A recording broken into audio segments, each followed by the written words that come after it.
Ladies and gentlemen, let me start off again by asking the same question. How many of you would like to go and study abroad? Raise up your hand. Okay? Good. Now, how many of you have developed a clear plan to how you want to go and study abroad? Again, raise up your hand. Okay, it's less number. What I'm going to talk to you today is immigration for education. And the presentation is just for those who are interested to go and do a study abroad. 5 years ago, just like this time, December 31st, I was out of Sudan, okay? I was there to do a study, master's study, and exactly what I'm going to do is give you the tips to how you can make your own dream reality.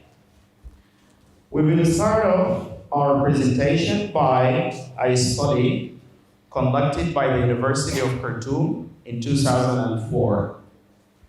This is a study showing why most people leave Sudan, or what are the reasons the students go abroad to do their studies. As you can see in the presentation, almost 30% go out of Sudan to go to learn about the culture of other countries.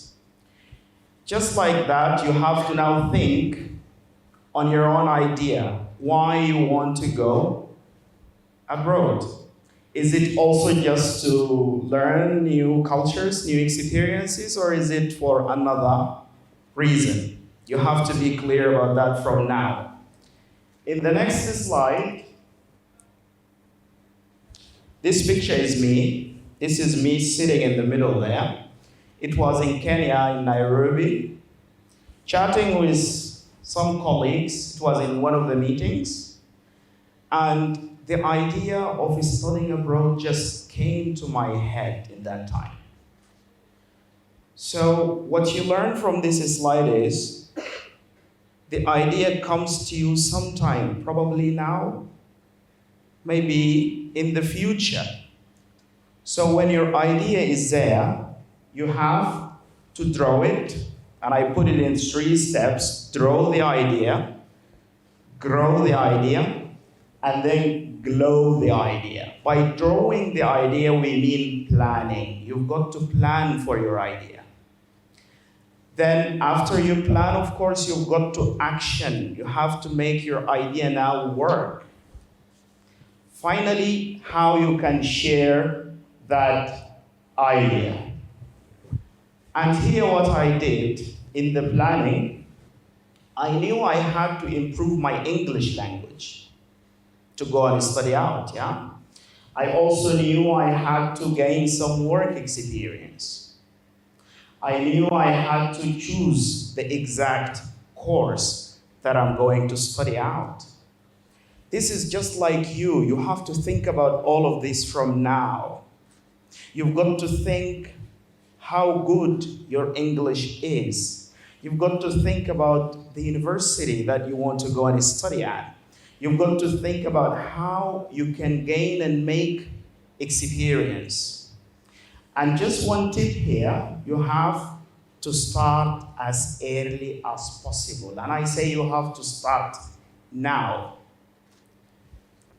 Now, moving to how I actioned, how I made my idea in place. I started doing some experience, and I worked as a volunteer with events just like this. I also worked with community service organization, and that's how I built the experience.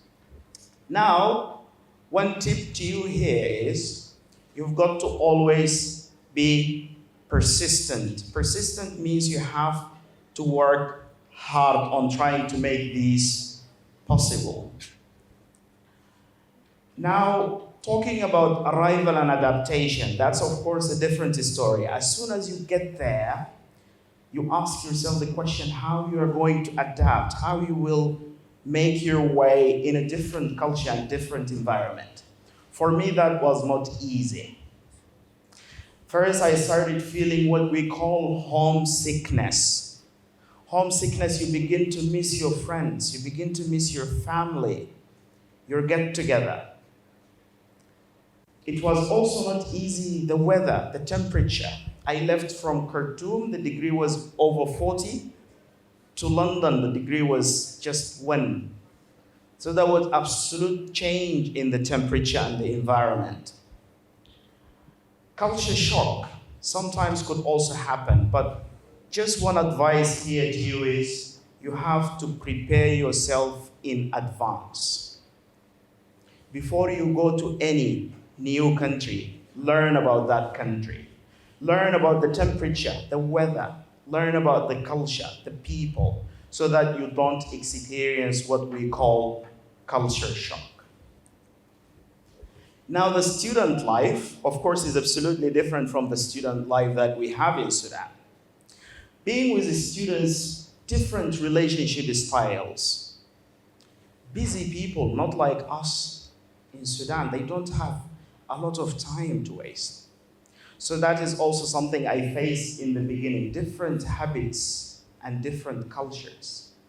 Things like drinking alcohol, drinking beer and wine, absolutely normal in their culture, and that was, for me, not something quite normal. The type of study at university is quite focused on reading and writing, which also was not something that easy for me because writing and reading are not quite enough in the education system in Sudan. Again, the food was also something challenging because as you go to restaurants, they have food that is halal and food that is not halal. So again, here I advise you, as you go, you have to again think and prepare yourself in advance. And always also be keen to ask. Being keen to ask means there is nothing wrong with you dropping an email or calling the university to ask them, how is the student life like? They can tell you. So the key here is always try to prepare in advance. Now, talking about return, after I finished my university, I had the question, should I go back to Sudan or stay? Yeah? It wasn't easy, tell you. Why? Because there is what we call peer pressure. You call your friend in Sudan and they tell you, why are you coming? Come on, man, stay there. Peer pressure also from the Sudanese community outside. They all wanted me to stay with them. They wanted a new friend. Again, also some bad news back home. You hear about the inflation. The exchange rate has, it's just rocked up. So a lot of changes and bad news back home that were going in my head. Should I stay in the UK or should I go back? I decided to come back. Some of you may still ask the question, why did you come back? But I decided to come back for so many reasons that are quite personal that I don't want to share. But I advise you, if you get the chance and go abroad, I really advise you to make that decision quite personally. Avoid any peer influence. Don't listen to people who tell you to stay, and also don't listen to people who tell you come back. Make that decision quite individually and quite personally.